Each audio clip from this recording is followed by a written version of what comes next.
दोस्तों बहुत बहुत स्वागत है आपका अपने चैनल पर। और मैं अभिषेक शर्मा इस वीडियो में कुछ डिफरेंट टॉपिक पर बात करूंगा, लेकिन टॉपिक बहुत महत्वपूर्ण है क्योंकि ये पूरे समाज में और पूरी कम्युनिटी में आप देख ऐसी खबरें हर रोज़ आती हैं। तो इस मुद्दे पर बात करना बहुत ज़्यादा ज़रूरी है क्योंकि किसी ना किसी दिन कोई ना कोई इन चीज़ों से या इन बुरी चीज़ों का सामना उन्हें करना पड़ता है। अब किस चीज़ पर मैं बात कर रहा हूँ? मैं बात कर रहा हूँ शोषण की, अब्यूज़ की। शोषण कई तरीके का होता है। कोई किसी का मानसिक शोषण होता है, जिसे मानसिक प्रताड़ना दिया जाना कहते हैं। किसी का आर्थिक शोषण होता है, किसी का शारीरिक शोषण होता है। काफ़ी ऐसे शोषण होते हैं जो होते हैं, और कोई ना कोई इन शोषण से गुजरता है। तो ये चीज़ें मैं इस वीडियो में डिस्कस करूँगा, और आप लोग भी बताना अगर ऐसा कुछ आप लोग फेस कर रहे हैं, क्योंकि आवाज़ उठाना ज़रूरी है। समस्या ये होती है कि जब किसी का शोषण होता है तब वो या तो वो मजबूर हो जाता है या उसको दबाया जाता है, तो बात ऊपर नहीं उठ पाती। बहुत ऐसे केसेस होते हैं जो बाहर आ पाते हैं, अदरवाइज़ आवाज़ को दबाने की कोशिश की जाती है फोर्सफुली किसी ना किसी तरीके से, या फिर कई जगह तो ऐसा भी देखा जाता है कि सामने वाले को ख़त्म ही कर दिया जाता है। तो ये इस टॉपिक पर हम बात करेंगे, लेकिन उसके पहले एक चीज़ और जो बहुत महत्वपूर्ण है। भोपाल में आंदोलन हुआ, बहुत सारे शिक्षक इकट्ठा हुए और मुझे भी जाना था। लेकिन आप लोगों को भी पता होगा कि कुछ दिन पहले मम्मी का ऑपरेशन करवाया था भोपाल बंसल हॉस्पिटल में। तो वहाँ पर उनने फिर कुछ दिन के बाद वापस बुलाया था टेस्ट वगैरह करने के लिए।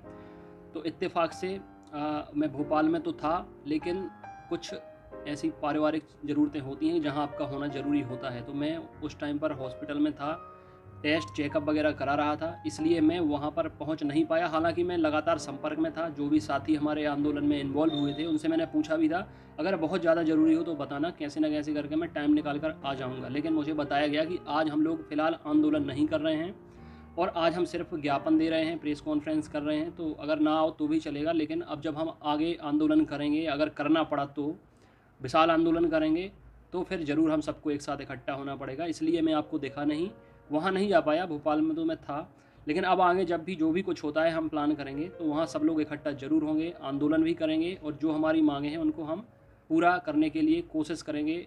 सरकार को भी पहले मनाया जाए, ठीक है, या जो भी विभाग हैं उन तक ये सारी चीज़ें पहुँचाई जाएँ। एमपी टेट वर्ग 3 शिक्षक भर्ती हो या ऑफलाइन एग्ज़ाम कराना हो, जो भी सारी चीज़ें हैं, ठीक है। तो अभी इस वीडियो में हम बात करने वाले हैं एब्यूज़, यानी शोषण।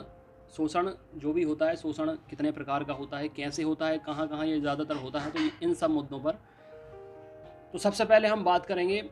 आजकल आप लोग देख रहे होंगे कि फ़िज़िकल अब्यूज़ होने के बहुत सारे ऐसे केसेस आ रहे हैं। ये वीडियो सबसे पहले मैं आपको बताऊं कि मुझे क्यों बनाना पड़ा है, क्योंकि देखिए, कहते हैं ना कि दूसरों की तकलीफ़ तब समझ में आती है जब चीज़ें अपने ऊपर होती हैं।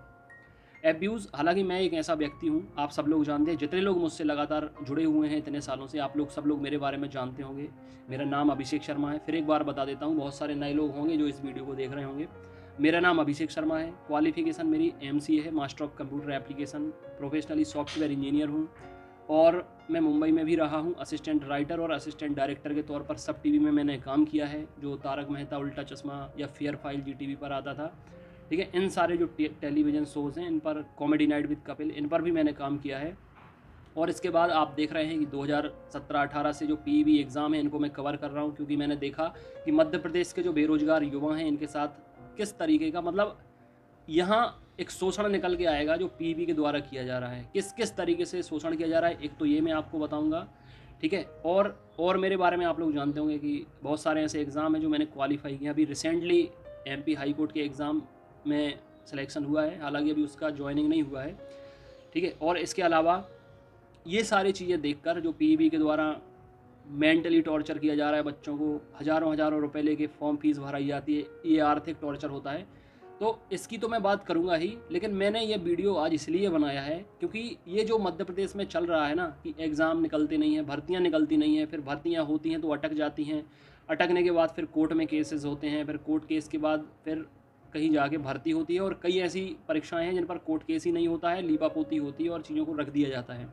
तो मैं कुछ दिनों से देख रहा हूँ कि समाज में आजकल क्राइम तो बढ़ ही रहा है, अत्याचार बढ़ रहे हैं, और गलत जो होते हैं वो हावी होते हैं, और जो सही होते हैं उन्हें दबाने की कोशिश की जाती है।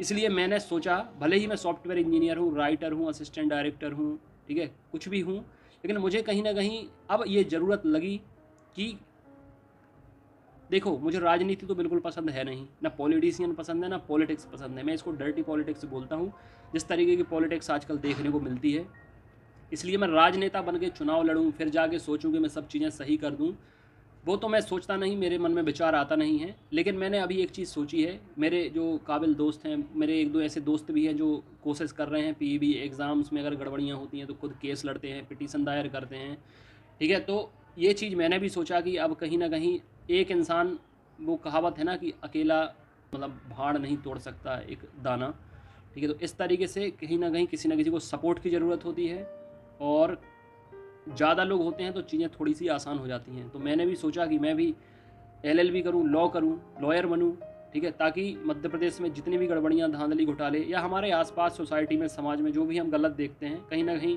समाज को मजबूत करने का काम इनसे होता है। मैंने भी सोचा कि मैं भी एलएलबी करूँ, लॉ करूँ, थोड़ी इसकी पढ़ाई करूँ, इसके बारे में जानूँ, क्योंकि देखिए अंतर्मन में जज भी होता है और अंतर्मन में सब कुछ पता भी रहता है कि क्या सही है, क्या गलत है। हमारी जो भावनाएँ होती हैं, हमारा जो दिल होता है, दिमाग होता है, सब जानता है क्या सही है, क्या गलत है। हमारे अंदर जज बैठा होता है, वो सब बता देता है। लेकिन फिर भी कानून का जो लिखित धाराएँ होती हैं, ठीक है? और जो आर्टिकल्स होते हैं, इन सबको जानना भी ज़रूरी होता है, ताकि आपको सब कुछ पता रहे, आपके साथ कोई कुछ गलत ना करे, ना आप किसी और के साथ गलत होते हुए देख सकें। तो इन सब चीज़ों के लिए मैंने छतरपुर में बहुत अच्छा फ़ेमस कॉलेज है, बहुत अच्छी रेपुटेशन है, बहुत नाम सुना है, पंडित मोतीलाल नेहरू विधि महाविद्यालय, ठीक है? जो अब छत्रसाल जो छत्रसाल यूनिवर्सिटी है छतरपुर में, बुंदेलखंड छत्रसाल यूनिवर्सिटी है, उसी से जुड़ा हुआ है। तो अभी इसके अंदर मैंने एडमिशन लिया। मैंने सोचा कि मेरे कुछ ऐसे दोस्त भी हैं जो पहले भी एलएलबी कर चुके हैं, तो मुझे बहुत अच्छा लगा उसके बारे में। मैंने सुना डिसिप्लिन भी बहुत अच्छा है, मतलब पढ़ाई-वढ़ाई होती है वहाँ पर, तो सीखने को कुछ मिलेगा। मैंने वहाँ पर एडमिशन लिया। वहाँ के जितने भी रूल्स एंड रेगुलेशंस थे, वो सारे फॉलो करने की कोशिश की। ड्रेस व्रेस भी बहुत मतलब अच्छी है, ड्रेस भी मतलब ड्रेस पहन के जाना पड़ता है, और सारे रूल्स रेगुलेशन में लगातार मैंने फॉलो किए, ठीक है? टीचर्स भी अच्छे लगे। लेकिन समस्या इस बात की हो जाती है कि देखिए, संस्थान में आपको भाँति-भाँति के लोग मिलते हैं, ठीक है? बहुत सारे स्टूडेंट्स होते हैं, किसी से अपनी मेंटालिटी मिलती है, किसी से नहीं मिलती। ज़रूरी भी नहीं कि इस दुनिया में हर किसी की मेंटालिटी एक दूसरे से मिले। तो फिलहाल जो भी डाउट्स, जो भी प्रश्न मन में होते हैं, वो लगातार पूछना आपका काम होता है, स्टूडेंट अगर आप हैं।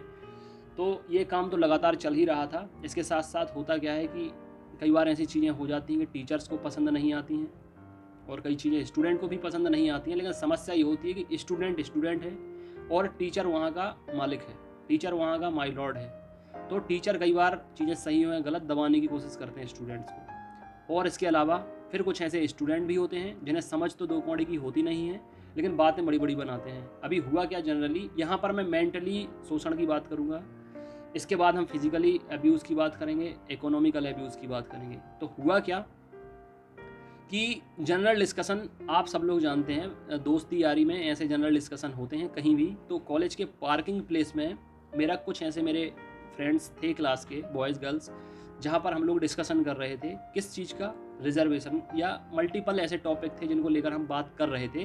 तो सब अपना अपना जिनका जो नज़रिया है, पॉइंट ऑफ व्यू है, वो रख रहे थे।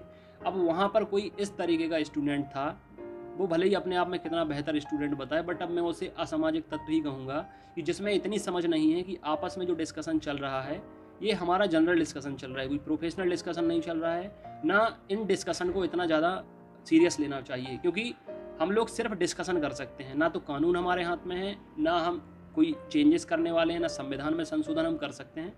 लेकिन वहाँ पर ऐसा कोई स्टूडेंट था जिसे नॉलेज दो कौड़ी का नहीं था। उसने हुआ क्या कि हमारे बीच में जो डिस्कशन था उसमें इन्वॉल्व इतना ज़्यादा नहीं था, कान लगा के सुन रहा था, बीच बीच में थोड़ी सा इंटरप्ट भी कर रहा था।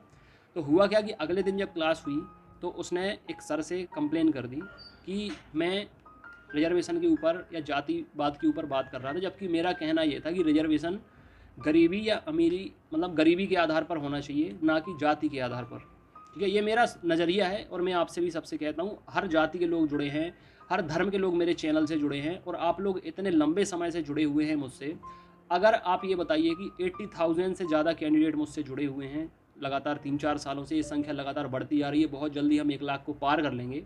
लेकिन अगर मैं ये पूछकर किसी को जोड़ता कि आप किस धर्म से बिलोंग कर रहे हैं, या मैं सिर्फ हिंदू धर्म को ही जोड़ूंगा, या मैं सिर्फ ब्राह्मणों को ही जोड़ के पढ़ाऊंगा, तो क्या ये पॉसिबल हो पाता कि हमारा परिवार इतना बड़ा होता, या जितने एमपी टेट या एमपी पुलिस या जितने भी एग्ज़ाम में लगातार सिलेक्शन मेरे चैनल के द्वारा या मेरे एप्लीकेशन के द्वारा होते हैं, क्या संभव था कि ऐसा कुछ हो पाता? बिल्कुल संभव नहीं था। अपना नज़रिया एक अलग चीज़ होती है और उसको फॉलो करना अलग चीज़ होती है। तो ये जितनी भी सारी चीज़ें हैं, हमारे चैनल से हर तरह के लोग जुड़े हुए हैं, सबको सपोर्ट, सबको फ़ेवर करता हूँ। लेकिन अब इतना तो ये ज़रूरी नहीं है कि जितने लोग मुझसे जुड़े हुए हैं या जितने लोग मुझे फ़ॉलो कर रहे हैं, आपस में उन सभी की मेंटालिटी मिलती हो, उनकी सोच मिलती हो। कई लोगों को लगता होगा जातिगत आरक्षण मिलना चाहिए, कई को लगता होगा आरक्षण गरीबी के आधार पर मिलना चाहिए, कई लोगों को लगता होगा आरक्षण बंद होना चाहिए। तो ये आपकी अपनी या ये पर्सनल अपनी समझ-बूझ है। इसमें कोई किसी को कंप्लेन कर दे, एफआईआर कर दे कि जाके कोर्ट पहुंच जाएगी, इस व्यक्ति को सर ऐसा लगता है कि ऐसा नहीं होना चाहिए, वैसा नहीं होना चाहिए। कितनी बड़ी मूर्खता और कितनी बड़ी वाहियात पने की बात होगी ये। तो ऐसा था कोई बंदा, उसने कंप्लेन कर दी। अब ये टीचर के मानसिक स्तर पर डिपेंड करता है कि वो इस बात को किस तरीके से लेता है। तो हमारे जो टीचर थे क्लास के, नाम फिलहाल नहीं लूँगा, ज़रूरत पड़ी तो आगे लूँगा, वो भी पता नहीं किस आवेश में आए। वो जब क्लास में एंटर किए तब मैं कुछ बच्चों को संबोधित कर रहा था, कुछ जानकारी दे रहा था, कुछ डिस्कशन वहाँ भी कर रहा था बोर्ड के सामने खड़े होकर पोडियम के पास। तो सर भी अपने ईगो में इतने डूबे हुए थे कि पहली चीज़ तो उन्हें ये चीज़ बहुत ज़्यादा चुभ गई कि मैं वहाँ खड़े होकर बोल क्यों रहा हूँ। उन्हें लगा ये मेरा स्थान है, यहाँ पर कोई स्टूडेंट खड़ा होकर कैसे बोल सकता है। सबसे बड़ी समस्या शिक्षकों की ये है कि जानते तो वो हर चीज़ हैं कि कोई किसी से भी सीख सकता है, गरीब अमीर से सीख सकता है, छोटा बड़ा आदमी छोटे आदमी से सीख सकता है, ठीक है। और शिक्षक स्टूडेंट से भी सीख सकते हैं, कोई किसी से भी सीख सकता है। सीखने की कोई उम्र भी नहीं होती, सीखना कभी बंद नहीं होता। लेकिन हर कोई व्यक्ति ढक्कन लगा के घूमता है चारों तरफ कि हम दूसरे से नहीं सीखेंगे, बस हम सिखाएंगे। तो उन शिक्षक का ईगो इतना ज़्यादा हावी था उनके ऊपर कि उनने मुझे खड़ा हुआ देखा उनकी जगह पर, तो उनका शायद पता नहीं कि क्या हुआ होगा, उन्हें वो चीज़ हजम नहीं हुई, बर्दाश्त नहीं हुई। जबकि मैं वहाँ खड़े होकर कुछ भी ऐसी या वैसी बात नहीं कर रहा था, जनरल डिस्कशन कर रहा था। जो अनुभव मैंने अपने जीवन में लिए हैं वो शेयर कर रहा था, ताकि दूसरे लोग उस अनुभव से कुछ लाभ ले सकें, कुछ सीख सकें। इसके बाद फिर क्या हुआ, इसके बाद उन सर से उस लड़के ने कंप्लेन कर दी जो बाहर खड़ा हुआ था कि सर ये जातिगत आरक्षण पर बात कर रहे थे, या ये जाति पर बात करते हैं, ऐसा वैसा कुछ करके। उन सर, एक तो वो सर पहले से ही गुस्सा थे क्योंकि उन्होंने देखा कि ये लड़का खड़े होकर क्या ज्ञान दे रहा है। भाई सबसे पहली चीज़ तो ये कि मैं खुद एक शिक्षक हूँ, हालांकि उस कॉलेज में मैं एज अ स्टूडेंट ही हूँ, पहले दिन से आखिरी दिन तक रहूँगा। लेकिन कहीं ना कहीं मेरे अंदर एक टीचर है। और सबसे बड़ी बात, मैंने अपनी ज़िंदगी में जितना संघर्ष, जितना अनुभव लिया है, मैं चाहता हूँ कि जितने भी मेरे दोस्त या मेरे फ्रेंड्स उस क्लास में बैठे हुए हैं, मैं उनके साथ वो शेयर कर सकूं, ताकि उन्हें बता सकूं कि आगे ज़िंदगी किस तरीके से संघर्ष होते हैं, किस तरीके से आपको स्ट्रॉन्ग बनना है, किस तरीके से चीज़ों को आपको फेस करना है। मुझे नहीं लगता कि किसी के साथ अपना अनुभव शेयर करना, किसी को अपने बारे में बताना, ये कोई मतलब गलत बात है, या ये कोई नाइंसाफ़ी है, या ये कोई ऐसा काम है कि क्राइम है, ठीक है। तो उन सर ने, वो पहले से गुस्से में थे, फिर उनने, उस लड़के ने कंप्लेन कर दी, तो उनने ना जांचा ना समझा ना कुछ, उनने सीधा मेरा जो इंसल्ट है वो करना शुरू कर दिया। और उनने भी कुछ ऐसे अल्फाज बोले, मतलब एक ऐसा, उनके लिए तो सभी स्टूडेंट बराबर हैं, लेकिन एक स्टूडेंट को तो पता होता है ना कि उसका लेवल क्या है और दूसरे स्टूडेंट का लेवल क्या है। तो उस जिस व्यक्ति को दो कौड़ी की समझ ना हो, दो कौड़ी का नॉलेज ना हो, उससे आपकी कंपेयर करना, उसके बराबर का बताया जाना, और सबसे बड़ी बात कि फिर स्टाफ रूम में बुलाया जाना, स्टाफ रूम में बुलाया जाकर दोनों लोगों को समझाना, मतलब दोनों लोगों को समझाना कि एक व्यक्ति ऑलरेडी अंडरस्टूड है, आप लोग मुझसे इतने लोग जुड़े हुए हैं, मैं आप लोगों को ही गाइड करता हूँ, मोटिवेट करता हूँ, और इतनी सारी प्रिपरेशन करा रहा हूँ, इतने सारे लोग सिलेक्ट हुए हैं। उसके बावजूद आपको जब ये पता है कि आप खुद डिसिप्लिन में रहने वाले स्टूडेंट हैं, आप खुद लोगों को डिसिप्लिन समझाते हैं, फिर आपको ज्ञान दिया जाए कि आपको डिसिप्लिन में कैसे रहना है, आपको अनुशासन कैसे फॉलो करना है, कैसा लगेगा उस इंसान को जब खुद दूसरों को वो ये चीज़ें बताता हो। और एक उस इंसान की बात को आपकी बात से ऊपर रखा जाए, जो व्यक्ति ये मतलब इस स्तर की सोच है उसकी कि दूसरों की नज़रिया क्या है, दूसरों की मेंटेलिटी क्या है, उसकी कंप्लेन इंसान करे तो उसका मानसिक लेवल क्या हो सकता है, ये आप समझ सकते हैं, ठीक है। तो यहाँ पर उस इंसान का फेवर किया गया, मेरा फेवर नहीं किया गया। बल्कि मैंने जब उन सर को बताया कि सर मैं ये काम करता हूँ, सर मैं ये सारी चीज़ें करता हूँ, मुझसे बहुत सारे स्टूडेंट जुड़े हुए हैं और ऐसी ऐसी बात है, तो उनने इस चीज़ को इस तरीके से नहीं समझा जो मैं बताना चाहता था कि सर आप मुझे ये मत बताइए कि डिसिप्लिन में कैसे रहना पड़ता है, अनुशासन को कैसे फॉलो करना पड़ता है, ठीक है। ये चीज़ें अंडरस्टूड होती हैं, और हम किसी नर्सरी क्लास में या कोई स्कूल क्लास में नहीं है कि ये चीज़ें आप मुझे सिखाएंगे। ये चीज़ें ऑलरेडी इंसान अगर मतलब ग्रेजुएशन तो ठीक है, मैं पोस्ट ग्रेजुएशन बहुत अच्छी यूनिवर्सिटी से, बहुत अच्छे कॉलेज से करके आया हूँ, जहाँ हो सकता है कि आपने भी पढ़ाई ना पढ़ी हो, ठीक है। तो इतने अच्छी यूनिवर्सिटी, इतने अच्छे colleges, IPS academy Indore, RGTU university, वहाँ से क्वालिफ़िकेशन कर गया हूँ, तो आप मुझे कृपया ये तो ना बताएँ। और दूसरी बात, मेरी गलती ही नहीं है जब, ठीक है, वहाँ खड़े होके हर स्टूडेंट को अधिकार है कि वहाँ जाके वो बोल सकता है, अपनी बात रख सकता है, जिस चीज़ को आप अपने ईगो पर ले गए। दूसरी चीज़, एक इंसान दूसरे की मेंटेलिटी की आपसे कंप्लेन कर रहा है, आपको तो इसको नज़रअंदाज करके उस बच्चे से बोलना चाहिए कि भैया सबका अपना नज़रिया होता है, सबको अपने बात रखने का हक होता है, कोई क्या सोचता है इसकी आप कंप्लेन नहीं कर सकते हैं। तो उनने ये सारी बात ना कह के मुझ पे गुस्सा होने लगे, मुझे समझाने लगे। इसके बाद जब मैं स्टाफ रूम में गया, स्टाफ रूम में जाकर भी मैंने ये सारी चीज़ें बोली दूसरे टीचर्स के सामने। तो इतना सब बोल के मैं आया, तो जब मैं थोड़ी-सा, मैंने वहीं पे पानी रखा हुआ था, मैं पानी पी रहा था। पानी पीते हुए मुझे सुनाई दिया कि वहाँ पर जो टीचर हैं, क्योंकि देखिए टीचर तो सब एक रहेंगे, किसी भी टीचर की गलती हो, कोई दूसरे टीचर उस ये नहीं कहेंगे कि हाँ इन टीचर की गलती है, ठीक है, वो हमेशा स्टूडेंट को ही ब्लेम करेंगे। यूनिटी में रहते हैं सब लोग, कभी एक्सेप्ट नहीं करेंगे कि उनके दूसरे टीचर ने गलती करी है। मैंने जब सुना तो वहाँ जितने भी टीचर्स थे वो मुझे ब्लेम कर रहे थे, मेरी गलती बता रहे थे। मुझे अचंभा लगा, मैं शौक हो गया ये सोचकर कि कोई टीचर अपने स्टूडेंट के लिए ये चुगली, चुगलबंदी या निंदा कैसे कर सकते हैं, जबकि स्टूडेंट तो सबके लिए बराबर होते हैं। तो यहाँ पर जब चुगली मैंने सुनी, मुझे पता चला कि इस कॉलेज के जो टीचर हैं वो इस तरीके की भावना रखते हैं कि जब बच्चा चला जाता है तो पीठ पीछे उसकी बुराई करते हैं, उसकी निंदा करते हैं, उसकी चुगली करते हैं। ना कि जो पीड़ा या जो दर्द या जो तकलीफ़ लेकर वो हमें बताने आया है वो उन्हें दिखाई नहीं दी। उन्हें ये दिखाई दिया कि मैं ये बता रहा हूँ कि सर मुझसे इतने स्टूडेंट जुड़े हुए हैं, मैं खुद एक टीचर हूँ। उन्हें ये सब चीज़ें तो दिखाई नहीं, लेकिन उन्हें ये दिखाई नहीं दिया कि ये बंदा खुद डिसिप्लिन में रहता होगा। ये जब इतना सब कुछ कर चुका है तो ये जानता है कि अनुशासन क्या है, किस तरीके से दायरे में रहना पड़ता है, क्या चीज़ें बोलनी पड़ती हैं। उन्हें ये चीज़ें ना दिखाई दी, ना उन्हें ये चीज़ें समझी। उन्होंने ये समझा कि इस बंदे को एटीट्यूड है, इस बंदे को ईगो है। मतलब जो मैं दिखाने गया वो उन्हें दिखा नहीं, और जो मुझ में है नहीं। आप सब लोग इतने दिन से जुड़े हुए हैं, 24 घंटे सातों दिन मैं आपसे हमेशा जुड़ा रहता हूँ, आपसे बोलता भी हूँ। कभी भी किसी भी चीज़ की समस्या है आप मुझे बताएं, नंबर दे के रखता हूँ, व्हाट्सअप मैसेज, व्हाट्सअप ग्रुप भी बना के रखे हैं मैंने। और बहुत सारे लोग मुझे इसीलिए पसंद करते हैं क्योंकि मैं डाउन टू अर्थ रहता हूँ, 24 घंटे आपके लिए खड़ा रहता हूँ। आप लोग कॉल करते हैं तो कॉल पे बात करता हूँ, नहीं कर पाते तो मैसेज पे, चैट पे, कुछ पे भी मैं बात करता हूँ आपसे, आपका सॉल्यूशन बताने की कोशिश करता हूँ। लेकिन उस कॉलेज में कुछ ही दिन में, मतलब टीचर्स ने मेरी छवि इस तरीके से बना ली जितना, जैसा मैं कभी हो ही नहीं सकता, सपने में मैं सोच भी नहीं सकता।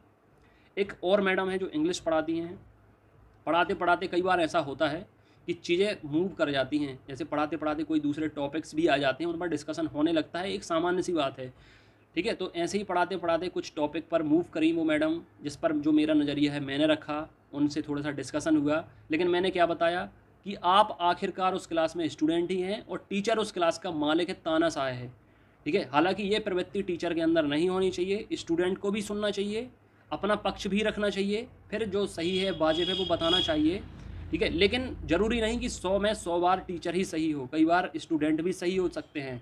ज़रूरी नहीं कि आप, मतलब स्टूडेंट ही आपकी बात से हमेशा सहमत हो, कभी कभी ज़रूरी है कि आप भी स्टूडेंट की बात से सहमत हों। और दुनिया में हर चीज़ 100% नहीं होती। आजकल आप अगर राम के भक्त देख लें तो भी देश में मिल जाएंगे, और रावण को पूजने वाले भी देश के अंदर बहुत सारे मिल जाएंगे। तो उन मैडम ने, उनसे जब मेरा डिस्कशन हुआ, उनसे जब मेरी किसी पर्टिकुलर मुद्दे पर जब बहस हुई, अब बहस इसलिए हो गई क्योंकि अब भाई लॉ सीखने गए हैं, एलएलबी करने गए हैं, तो हाँ में हाँ मिलाने तो नहीं गए हैं। एटलीस्ट मैं तो डेफिनेटली नहीं गया हूँ कि मैं किसी की हाँ में हाँ मिला दूँ। अगर हाँ में हाँ ही मिलाना है तो मैं ये काम ही नहीं करता। आपको भी पता होगा, कई बार यूट्यूब चैनल पर कई विरोधी लोग भी होते हैं जो बात से सहमत होते हैं, नहीं होते हैं। तो बात जो बोलनी है वो बोलूँगा, और जो सही है वही बोलूँगा, ठीक है। और ऐसा नहीं किसी की हाँ में हाँ मिला के मैं हाँ कर दूँगा। तो उन मैडम की बात से मैं सहमत नहीं था, तो मैं उनसे डिस्कस कर रहा था, बहस कर रहा था, और बहस बहुत अनुशासन के साथ, बहुत पोलाइटली तरीके से कर रहा था। उन मैडम, आखिरकार मैंने क्या बोला, उस कॉलेज के ज़्यादातर टीचर अपने आप को तानाशाह समझने लगे हैं, समझते हैं, और दूसरे स्टूडेंट को ऐसा लगे या ना लगे, बट मुझे जो लगा मैं वही आपको बताऊंगा। इसलिए मैं यहाँ शोषण की बात इसलिए कर रहा हूँ क्योंकि उनने शुद्ध बोल दिया फिर बाद में कि कहीं ना कहीं आप कुछ भी हो, आप एक स्टूडेंट हो, ठीक है, और आपको हमारी बात माननी पड़ेगी, ठीक है, हमारी सुननी पड़ेगी। मतलब वो कितने भी गलत हों लेकिन उनकी सुननी पड़ेगी, उनकी माननी पड़ेगी। वो तानाशाही पर उतर आए हैं, तानाशाही दिखा रहे हैं। उन मैडम ने भी बोला कि, मतलब वो मैडम इतनी ज़्यादा बहस, देखो बहस करनी पड़ती, हेल्दी बहस में कर रहा था मैं, ये नहीं था कि मैं हाइपर हुआ, लेकिन वो मैडम अपने कंट्रोल से बाहर हो गई और एक और बंदा मेरे साथ खड़ा था जो मेरा फेवर कर रहा था। फेवर बहुत सारे लोग कर रहे थे, लेकिन चूंकि सामने तानाशाह खड़े हैं शिक्षक के रूप में, इसलिए बच्चे कई लोगों के मन में डर होता है कि ऐसा ना हो कि हमें कुछ नाम काट दें या रिस्ट्रिक्शन लगा दें, कुछ भी XYZ। मुझे तो डर रहता नहीं है, और डर ही होता तो मैं LLB करने जाता क्यों, या मैं नॉर्मली देखो सामान्य ज़िंदगी में भी डर नहीं है मेरे अंदर। अनुशासन है, डिसिप्लिन है, कायदा है, इंसानियत है, हर चीज़ है, लेकिन डर किसी बात का किसी से भी नहीं है। ठीक है, इस वीडियो को हो सकता है वो लोग भी देख रहे हों या कोई और भी देख रहा हो। आप लोगों से भी मैं यही कहूँगा, डरता मैं किसी से हूँ नहीं, और जो सीमाएं हैं मुझे पता है, लेकिन अगर मुझे चेताया जाए कि आप अपनी सीमाओं में रहो, आप अनुशासन भूल रहे हो, आपको अनुशासन में रहना नहीं आता, तो ये बात भी सहन नहीं की जाएगी। और यहाँ पर कहीं ना कहीं मुझे ऐसा लगा कि स्टाफ रूम के सभी टीचर के द्वारा मेंटली टॉर्चर किया गया, मानसिक परेशान किया गया, क्योंकि जब मैंने सुना तो वहाँ मेरी चुगली चल रही थी, निंदा चल रही थी। सर ने भी कहीं ना कहीं तानाशाही रवैया अपनाया, पार्शियलिटी की, उस बंदे का पक्ष लेकर जिसे दो कौड़ी का नॉलेज नहीं है, जिससे ये ज्ञान नहीं है कि बाहर जनरल डिस्कशन अगर दोस्तों का चल रहा है तो वो बात आकर कंप्लेन नहीं करनी चाहिए, क्योंकि वो बात क्लासरूम की नहीं है, पहली चीज़। और दूसरी चीज़, अगर क्लासरूम के अंदर की भी है तो किसका क्या नज़रिया है, कौन क्या सोचता है, उसका व्यक्तिगत मामला है, ना कि ये सामाजिक मामला है। ना वो अपनी सोच आपके ऊपर थोप रहा है, ना वो संविधान में संशोधन कर रहा है, ना वो कानून लागू करने जा रहा है, ऐसा कुछ। तो उसका फेवर नहीं करना चाहिए उस बंदे को। आप ये समझिए, इतना मैनर नहीं है कि क्लासरूम के अंदर जहाँ पर टीचर खड़े होकर पढ़ाते हैं, वहाँ पर बंदा पहले दिन आता है, चार्जिंग सॉकेट में चार्जर लगाता है, मोबाइल लगाता है। उसके बाद जब सर पूछते हैं ये चार्जर या मोबाइल किसका है, वो बंदा बोलता है सर मेरा है, आज रात को मेरे घर में लाइट नहीं रही और मैं कॉलेज ही सिर्फ मोबाइल चार्ज करने के लिए आया हूँ। जब आप उस बंदे का इस तरह आप उस बंदे का समझिए कि इसका स्तर ये हो, वो बंदा कहाँ तक क्या, मतलब उसकी शक्ल से ही 12 बजे लगेंगे आपको कि ये बिल्कुल इसने कई दिनों से नहाया नहीं है, ये सोकर सीधा कॉलेज चला आ रहा है। ठीक है, और उसका जब आप फेवर करेंगे, पढ़े लिखे एजुकेटेड टीचर्स, ठीक है, और तानाशाही दिखाएंगे मेरे सामने। ये वीडियो मुझे इसीलिए बनाना पड़ा, इसलिए अदरवाइज़ मैं बनाता भी नहीं। स्कूलिंग मेरी बहुत पहले हो गई, MCA बहुत पहले कर चुका हूँ, ये मेरी प्रोफेशनल लाइफ है, लाइफ में बहुत सब अच्छा चल रहा है। ठीक है, लेकिन दिक्कत इस बात से हो गई है कि अगर आप आजकल अपनी उपलब्धियां किसी को बताओगे, जैसे वहाँ पर टीचर्स थे, अगर मैंने उन्हें अपनी उपलब्धियां बताई या बताने की कोशिश की, तो उनने इस डायरेक्शन में उन चीज़ों को नहीं लिया कि बहुत उन्हें प्राउड हो कि हमारे कॉलेज में एक ऐसा स्टूडेंट आया है जो इतना चीज़ें अचीव कर चुका है, सेल्फ डिपेंड है, इतने सारे बच्चे जुड़ रहे हैं, उससे जुड़े हुए हैं, इतना मल्टी टैलेंटेड है, या इतने सारे काम कर चुका है। ठीक है, और आज के टाइम में जहाँ बेरोजगारी का दौर है, जहाँ लोग एक छोटी सी नौकरी के लिए तरस रहे हैं, वहाँ पर मैं कहीं ना कहीं, मतलब पूरे अगर ओवरऑल साल का देखा जाए तो लाखों का टर्नओवर है। मतलब प्राउड होना चाहिए एक टीचर को अपने स्टूडेंट पर, लेकिन ये चीज़ अगर टीचर ईगो पर ले ले ऑटोमेटिक, तो ये उसके लिए बड़ी दुख और बड़ी तकलीफ की बात हो जाती है, जो कि मैंने महसूस की है। जब मैंने उन्हें ये सारी चीज़ें बताई तो कहीं ना कहीं ये झलका है कि इन्हें ये दर्द हो रहा है कि ये ऊपर क्यों है, मैं नीचे क्यों हूँ। देखिए, कहने की एक अलग बात होती है कि टीचर्स को बहुत अच्छा लगता है कि उनका स्टूडेंट उनसे बहुत आगे निकल जाए, उन्हें बहुत खुशी होती है, लेकिन भाई ये महाकलयुग चल रहा है, घोर कलयुग चल रहा है। टीचर को लगता होगा, लेकिन टीचर के अंदर एक इंसान भी घुसा हुआ है जिसको ये चीज़ें अच्छी नहीं लग रही कि सामने वाला जो मेरा पढ़ाया हुआ या मुझसे छोटा, ठीक है, बंदा है, जो मुझसे ऊपर तरक्की कर गया, ये चीज़ें बर्दाश्त आज की डेट में नहीं होती हैं लोगों से। और ये मैंने देखा है उनके नज़रिए से, कहीं ना कहीं जो निंदा की जा रही थी वो ये तर्कों पर की जा रही थी कि ये जो बंदा आया था ये बताने आया था कि ये करता है, ये वो करता है, ये वो करता है, जबकि मैं बताने ये गया था कि सर एक्चुअल में क्या है। मुझे ठेस पहुंची है, मुझे हर्ट हुआ है, जिस तरीके की चीज़ें यहाँ पर मुझे फेस करनी पड़ रही हैं, यहाँ पर जो चीज़ें देखने मिल रही हैं, रवैया मुझे सही नहीं लग रहा है। लेकिन उन चीज़ों को साइड में रख के दूसरे मुद्दों पर बात की गई, जिसमें मुझे नीचा दिखाने की कोशिश की गई, मुझे मेंटली टॉर्चर करने की, परेशान करने की कोशिश की गई, जो मुझे बिल्कुल पसंद आया नहीं। चाहे वो मैडम हो, चाहे वो क्लासरूम वाले सर हों, चाहे स्टाफ रूम के सभी सर हों, ये जो रवैया है उस कॉलेज का, 2 मिनट में जो मेरी छवि मैंने बनाई हुई थी उस कॉलेज की अपनी नज़रों में, जो सुना था अपने दोस्तों से, वो पूरी की पूरी चौपट हो गई। और मुझे ये समझ में आ गया कि यहाँ से दबाव में प्रेशर डालकर, टॉर्चर करके, कहीं ना कहीं स्टूडेंट की एक फैक्ट्री जहाँ से बच्चे निकाले जा रहे हैं। लॉ कॉलेज है जहाँ कानून पढ़ाया जाता है, लेकिन कानून का डर दिखाकर दबाया कैसे जाता है या शोषण कैसे किया जाता है, ये मैंने फर्स्ट सेम में ही फेस कर लिया है। मुझे पहले ही ईयर में समझ में आ गया है कि जो टीचर कानून खुद पढ़ा रहे हैं, वो खुद कानून ना तो समझ रहे हैं ना जान रहे हैं। वो या तो ये जानते हैं कि कानून सिर्फ किताबों तक सीमित है, जबकि मेरा ये मानना है, जो सोचकर मैंने उस कॉलेज को ज्वाइन किया है, कि कानून कहीं ना कहीं हमारे दैनिक जीवन से जुड़ा हुआ है। हम रोज़मर्रा की ज़िंदगी में सुबह से उठ के लेकर रात को सोने तक कानून को ही जीते हैं, कानून को ही फॉलो करते हैं और हमारे मन के अंदर अंतरात्मा को पता होता है कि हम क्या सही कर रहे हैं, क्या गलत कर रहे हैं। इसलिए मेरी अंतरात्मा ने बताया कि जिस तरीके का बिहेवियर मैडम ने किया वो मेरे साथ सही नहीं था, जिस तरीके का बिहेवियर सर ने किया क्लासरूम के अंदर सबके सामने वो सही नहीं था, और जिस तरीके का बिहेवियर बाकी अदर टीचर ने स्टाफ रूम के अंदर चुगली करके किया वो भी सही नहीं था। मेरे कहीं ना कहीं हर्ट हुआ, मुझे आघात पहुंचा मेरे अंदर, और कहीं ना कहीं ये लगा कि आजकल कैसे कैसे टीचर हैं कॉलेजेस के अंदर, कैसे कैसे टीचर हैं स्कूल के अंदर। अब ये तो मेंटल टॉर्चर मैंने बताया जो मैंने महसूस किया, जिस पर मैंने ये वीडियो बनाया, लेकिन मैंने सोचा कि भाई किस तरीके की टॉर्चर होंगे जो फेस कर रहे होंगे आजकल के बच्चे। तो ये तो मेंटल टॉर्चर हो गया। कई स्कूलों में आप देखेंगे, अब चूंकि ये कॉलेज है और कॉलेज में कई बार ऐसा होता है कि जो हमारे टीचर होते हैं वो लगभग हम उम्र होते हैं, कुछ बड़े कुछ छोटे होते हैं। तो अब इतना तो इनसे बनेगा नहीं कि ये डंडा लेके आके मारें पिटाई करें, ठीक है। इनसे इतना मेंटल टॉर्चर करना भी कम नहीं होता, सबसे बड़ा होता है।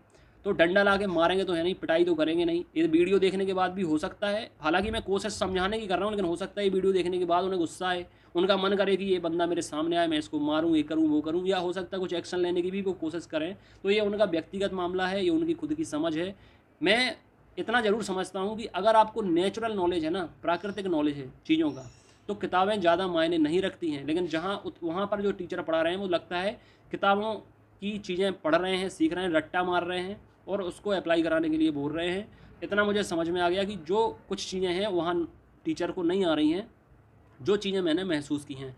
कई ऐसे स्कूल हैं जहाँ पर टीचर को, आपने देखा होगा आजकल बहुत सोशल मीडिया पर वायरल होती हैं चीज़ें, बच्चों को, छोटे छोटे से बच्चों को जिन्हें बेचारों को कुछ पता नहीं है, जिन्हें जो सीखने गए हैं, मैं भी उस कॉलेज में सीखने गया हूँ, लेकिन कुछ और ही सीख गया हूँ 2-4 दिन के अंदर। मतलब जिस तरीके का वहाँ पर टॉर्चर दिया जा रहा है, जिस तरीके से बच्चों को प्रेशराइज़ किया जाता है। बच्चे अगर डाउट पूछते हैं, क्वेश्चन पूछते हैं, तो कई बार इरिटेट हो जाते हैं टीचर कि भाई इतना क्यों पूछ रहे हो, अभी ये तो पढ़ाया नहीं जा रहा है, ये टॉपिक आगे आएगा। भाई हमें थोड़ी पता है कि कौन सा टॉपिक कहाँ आने वाला है या कौन सी चीज़ें किस टॉपिक से रिलेटेड हैं। भाई मन में जो डाउट आएगा वो तो पूछेंगे ना हम। आपको अगर इरिटेट होना है तो ये जॉब ही क्यों कर रहे हैं आप, छोड़ दीजिए। भाई टीचर की जॉब इतनी आसान तो है नहीं। अगर आपने ठेका लेके रखा है कि जितने स्टूडेंट आएंगे सबके क्वेश्चन के आंसर देंगे, आप इन्हें सिखाएंगे, अगर इन्हें समझ नहीं तो आप समझ विकसित करेंगे। टीचर बनना इतना आसान काम नहीं है कि आपने किताब उठाई, अगर किताब को पढ़ दिया, हो गया आपका काम। टीचर बनना न सिर्फ किताबी होता है, बल्कि आपको व्यवहारिक ज्ञान भी देना पड़ेगा, सामाजिक ज्ञान भी देना पड़ेगा। किताबी ज्ञान तो आपको देना पड़ेगा, और सबसे बड़ी बात, ज़रूरी नहीं है कि आपको ही सब कुछ आता हो। कई ऐसे भी स्टूडेंट होंगे जिनसे आप बहुत कुछ सीख सकते हैं, तो अपने दिमाग का ढक्कन भी आपको खुला रखना पड़ेगा ताकि आप कुछ सीख सकें, ठीक है। लेकिन आजकल ये बड़ी प्रॉब्लम हो गई है, इतने फिलोसफर पैदा हो गए हैं देश के अंदर, चाहे स्कूल हो, चाहे कॉलेजेस हो, चाहे नेता पॉलिटिशियन कोई भी हो, सीखने को तो कोई राजी नहीं है, सिखाने को हर कोई फिर रहा है। ये बहुत बड़ी समस्या है हमारे समाज की, जो कि लोग समझते नहीं हैं। बहुत सारे मैंने स्कूल देखे हैं, बहुत सारे ऐसे टीचर देखे हैं कि बच्चों को ना पढ़ा पा रहे हैं, ना समझा पा रहे हैं, ठीक है, या जिस तरीके का, या उनका जो तरीका है तो उस तरीके से बच्चे पढ़ नहीं पा रहे, समझ नहीं पा रहे। फिर अगले दिन वो बोलते हैं कि मैं ये पूछूंगा वो पूछूंगा, फिर पूछते हैं, बच्चे बता नहीं पाते क्योंकि उनकी समझ में वो चीज़ आई नहीं होती है। तो फिर डंडा लेकर उन बच्चों को मारते हैं, पीटते हैं, इतने बल का प्रयोग करते हैं कि कई कई बच्चे बेचारे विकलांग हो जाते हैं, दिव्यांग हो जाते हैं। कई कई के फैमिली मेम्बर को फिर जाके एफआईआर दर्ज करानी पड़ती है। ऐसे ऐसे टीचर भी हमारे समाज में हैं जो बल प्रयोग कर रहे हैं आज की डेट में। अब मैं आपको एक कॉमन सा एग्जाम्पल दे दूं जिसमें तीनों चीज़ें कवर हो जाएंगी कि आर्थिक शोषण क्या होता है, मानसिक शोषण क्या होता है और फिजिकल शोषण क्या होता है। मानसिक तो मैंने अपना बता दिया कि मैं परेशान हूँ, इसलिए मुझे वीडियो भी बनाना पड़ा है। हालांकि चूँकि मैं परिपक्व हूँ, मेंटली पूरा परिपक्व हो चुका हूँ, लेकिन चीज़ों को मैं खामोशी सहूँगा नहीं, क्योंकि मैं खुद एक लॉ का स्टूडेंट हूँ, लॉ कॉलेज में पढ़ रहा हूँ। वहाँ क्या चीज़ें, क्या गतिविधियाँ हो रही हैं, मैं वहाँ का मैटर वहीं सॉर्ट आउट करना मैंने सोचा। लेकिन जब मैंने स्टाफ रूम में जाकर देखा कि बाकी टीचर मतलब सब एक थाली के चट्टे बट्टे हैं, तब मुझे वीडियो बनाना पड़ा कि चीज़ें कुछ बाहर भी आना चाहिए, बाहर के लोगों को भी पता होना चाहिए। मेरी क्लासरूम में शायद, वैसे तो काफ़ी 120 बच्चे हैं, लेकिन आते 40-50 ही हैं। मैं कहता हूँ कि मैं, अगर कोई ये बोल दे इतने दिन में अटेंडेंस में, जब तक भी मैं गया, कोई ये बोल दे कि कोई मेरी बात से एग्री नहीं करता, या कोई मुझसे डिसएग्री करता है, या मैं डिसिप्लिन में नहीं रहा, या मैं अनुशासन में नहीं रहा, या मैं उद्दंड बालक हूँ, या मैं तानाशाह हूँ, या मैं मतलब नॉनसेंस किस्म का हूँ, या मुझे नॉलेज नहीं है, वहाँ केवल 5 बच्चे खड़े हो गए बोल रहे हैं 50 में से, तो मैं एग्री कर लूँगा, माफ़ी मांग लूँगा, वीडियो डिलीट कर दूँगा, मैं सब कुछ कर दूँगा। लेकिन समस्या इस बात की है कि डरा धमका के कुछ भी किया जा सके। बाकी वहाँ के जितने भी फ्रेंड हैं, जितने भी मेरे फ्रेंड हैं उस क्लास के अंदर, वो सभी एग्री करते हैं इस बात से, और कहीं ना कहीं पसंद भी करते हैं मुझे कि हाँ मैं बात रखता हूँ, मैं क्वेश्चन पूछता हूँ। इससे उन्हें भी काफ़ी हेल्प हो जाती है, क्योंकि उनके मन में भी ऐसे प्रश्न होते हैं। कई बार बच्चे हिचक में नहीं पूछ पाते हैं, हेजिटेशन रहता है, नर्वसनेस रहती है। अब मुझे, मेरे अंदर नहीं है तो मैं पूछता हूँ, इससे उन्हें हेल्प हो जाती है। चलिए मैं आपको एक एग्जांपल बता देता हूँ, एक कॉमन सा एग्जांपल। आजकल लड़कियों के साथ लड़कियाँ बॉयफ्रेंड बनाती हैं, रिलेशनशिप में रहती हैं, ठीक है, बहुत सारे ऐसे आजकल हर जगह ये चल रहा है। अब लड़कियां ट्रस्ट कर लेती हैं लड़कों के ऊपर, उन्हें कहीं ना कहीं लगता है कि भाई सामने वाला हो सकता है कि मुझसे रियल प्यार करता हो, करते भी हैं लोग बाग बहुत। ऐसा नहीं कि हर जगह फेक छलावा या सब जगह फ्रॉड ही चल रहा है आज की डेट में भी सच्चा प्यार होता है, अच्छे रिलेशनशिप में रहने वाले लोग भी होते हैं, ठीक है। लेकिन होता क्या है कि आजकल कुछ लोग ऐसे होते हैं, आपने कई न्यूज़ भी देखी होंगी कि कई लोग नाम बदल कर, अपनी पहचान छुपा कर लड़कियों को प्यार का नाटक या प्यार का जाल में फंसा लेते हैं, फिर उनसे मिलते हैं, फिर उनके कहीं वीडियोज़ बना लेते हैं। अच्छा, वीडियो बनाने का मकसद उनका क्या होता है कि पहली चीज़ तो उन्हें फिजिकल अब्यूज़ करेंगे, बार बार उनका शारीरिक शोषण करेंगे, खुद करेंगे, फिर हो सकता है अपने दोस्तों से भी करवाएं, फिर कई बार गैंग रेप जैसी घटनाएं भी सामने आती हैं। तो ये होता है फिजिकल अब्यूज़। अब इसके बाद इकोनॉमिकल या आर्थिक अब्यूज़ क्या होता है, फाइनेंशियली अब्यूज़ क्या होता है कि वीडियो बनाने के बाद, एमएमएस बनाने के बाद फिर उनको ब्लैकमेल किया जाता है कि आप इतने पैसे दो, अदरवाइज़ हम वीडियो वायरल कर देंगे, फिर हम ऐसा कर देंगे। तो कहीं ना कहीं कई ऐसी लड़कियों से, महिलाओं से पैसे भी ऐंठे जाते हैं। इसके बाद ये हुआ, और फिजिकल तो परेशान होगा ही इंसान, तो फिजिकली, फाइनेंशियली और मेंटली अब्यूज़ का, शोषण का एक मैंने कॉमन एग्जांपल आपको दिया है कि जब कोई लड़की को कोई इंसान, कोई व्यक्ति धोखा करता है किसी महिला के साथ, किसी लड़की के साथ, तो वो फिजिकली अब्यूज़ भी करता है, आर्थिक या फाइनेंशियली अब्यूज़ भी करता है, और बेचारी मेंटल इतनी परेशान हो जाती हैं कई बार लड़कियां, लेडीज़, कि कहीं ना कहीं उन्हें आत्महत्या जैसे कदम भी उठाने पड़ते हैं इन सारी चीज़ों के चलते। तो सबसे मेरा ऐसा निवेदन है, चाहे वो टीचर हों। अच्छा, एक चीज़ और मैं आपको बता दूं इस वीडियो में कि बहुत सारी ऐसी संस्थाएं हैं, नेता, मंत्री, एसआई हों, कलेक्टर हों, एसपी, डीएसपी, एसडीएम, इनको दबाने का प्रयास करते हैं, इनको टॉर्चर करते हैं, मेंटली टॉर्चर करते हैं।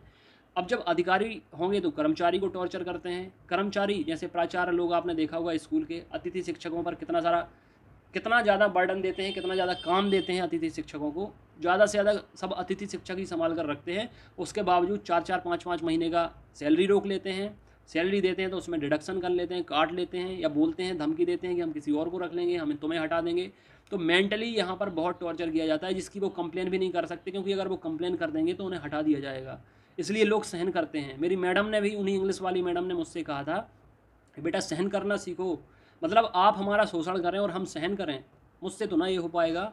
आपने हैबिट दे दी होगी बाकी स्टूडेंट को, आपके कॉलेजेस की, आपने शोषण करने का उन्हें ट्रेनिंग दिया होगा कि हम आपका शोषण करेंगे तो आपको सहन करना है, ठीक है। और हो सकता है कि समाज में इतनी सारी लड़कियों का जब शोषण होता है तो हो सकता है उनके घर वाले बोलते हो कि बेटा तुम्हें शोषण सहना है, ससुराल वाले तुम्हारा शोषण करेंगे तो तुम्हें चुपचाप सहना है। बेचारी नहीं सहन कर पाती तो सुसाइड कर लेती हैं।